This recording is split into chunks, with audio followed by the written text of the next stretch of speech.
محددة وإن شاء الله ولن يعني يتخلف أي حاج كنتم في أمان إن شاء الله. It's repeating that she is appealing to the officials of each state to remain to convince the pilgrims to remain until the movement starts and until buses arrive. This is how they will. The company, Mutawifin, and also from Ministry of Hajj, and also the public transportation here in Saudi. So it's very important that we follow the rules as per the plans of the transportation for this area, especially as you rightly mentioned, we have 95 with the Muassasa Committee on Health for the Mishair operation. So I'm optimistic that with all the preparations on ground, we'll have a successful medical operation, inshallah. Can you please tell us your name? أعوذ بالله من الشيطان الرجيم بسم الله الرحمن الرحيم وصلى الله على النبي الكريم. I'm Professor Saadia Umar, one of the government, Hajj government delegation from Sokoto State. Professor Saadia, can you tell us a little bit about your experience and how your state has been able to cope since the Hajj started? Alhamdulillah, the Sokoto state has done its best in organizing the pilgrims.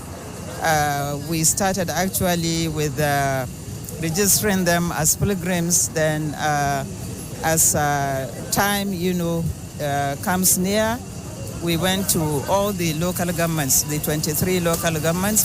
We invited them to Sokoto for the airlift. Alhamdulillah, even at the camp and at the airport, we went through the enlightenment program, alhamdulillah. And then we brought them here to Medina first. Flynas was our airline, and he was bringing all the pilgrims from Sokoto to Medina.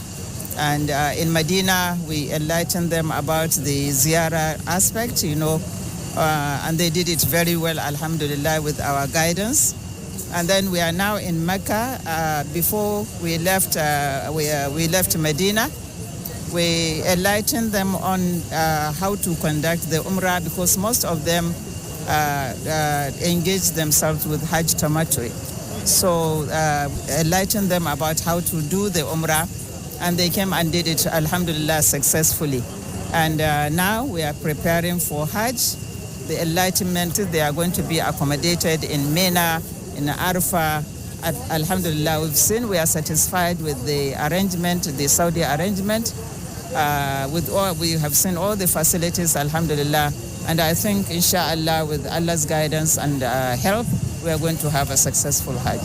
Thank you so much, Ajia, Dr. Saadia, Professor Saadia, pardon me. Thank you. It's my pleasure.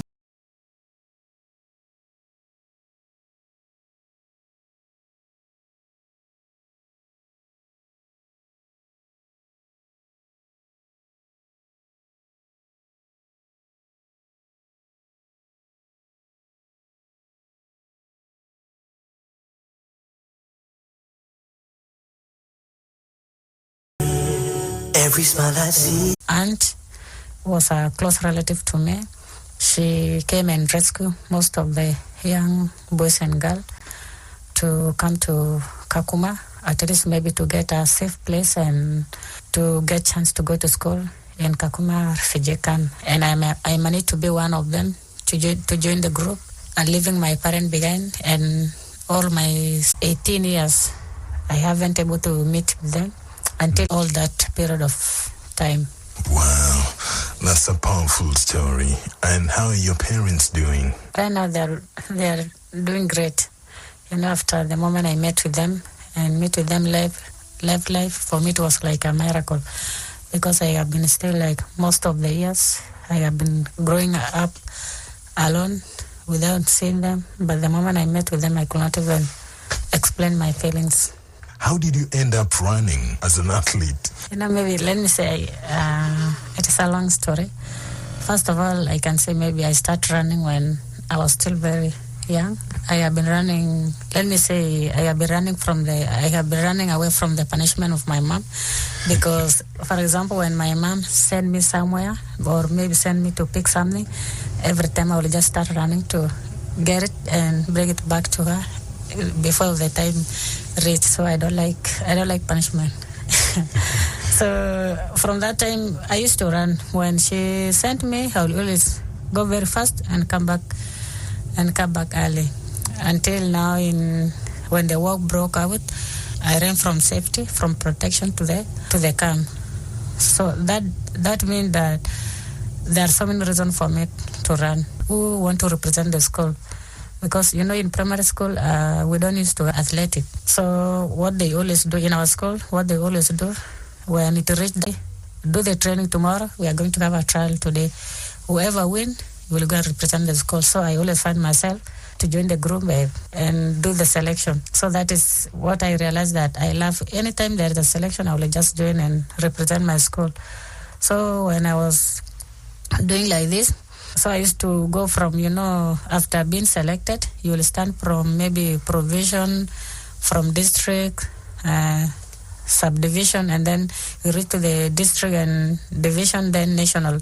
So this process, I always find myself that I was going through until I reached the provision, my primary certificate. So the moment I joined high school, I love sports so much, because even when I was in primary, I could not even if there is football, I will just go and play football. If there is volleyball, I will join. So I don't like to be so idle. Yeah, so I always you're like to be multi-talented. I always like to do something so that if the day end, I have to know why did it end. Was it for some reason? What was I doing before the day end? So even if there is a music festival, I will join. Even if I don't have a good voice. Yeah, good voice to sing, but I will struggle to, as long as I can pronounce some of the words. What are some of your favorite musicians that you listen to? Maybe let me say, I don't have the specific musician, but I always just listen to any song. If it have a good message, then I just love it. Oh, fantastic. But mostly, let me say, I love reggae, gospel song, bongo, R&B, so almost general music. You specialize in the 1500 meters. Why 1500 meters?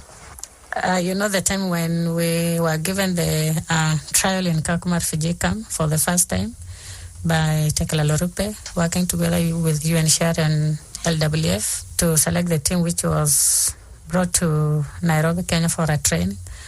I didn't know more about running, but the time in 2015 when we joined the camp, so we were just given a random training. We couldn't know if we are good in 815, but thank God enough we had a coach 815, and that is what he told me, that you have to train for 15, maybe you might do it better. Yeah, but I feel like I can go for more, not just only in 15. As long as you are a runner, you can go for any, especially when you are middle distance, you can even proceed to the long distance. Incredible. And so as time goes, do you think possibly you're looking to transition from possibly 1500 meters to other long distance or middle distance run? In fact, I have already been competing in road race, like in 10 kilometers, though I have not put a lot of effort on training for the 10 kilometers because I was still told to focus on the 1500, because sometimes it is hard to mix a road race and field event. But to me, I have that desire, I have that call that I can do very well in long distance. And that is also my plan. If I go back from next year, I'll be trying to mix to get endurance in 5,000 or maybe 10,000. Then also I come to 15 because I felt they can share both. They like speed endurance and endurance. Oh, fantastic. There's an athlete listening to us right now and they just like to be like you and they like to... 15.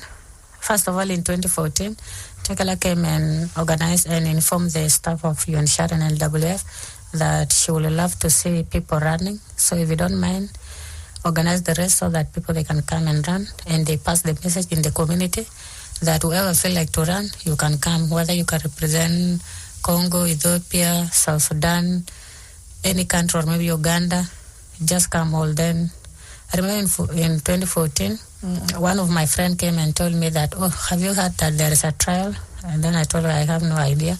And she told me like, oh, you should be having a place to represent. Though South Sudan, the list is already full, so you have to look for another chance. Since I have that feeling of competing, so one of my friends told me, you can come and represent Uganda, because she knew me in school. Some time back, we had one competition in school whereby I was representing a school in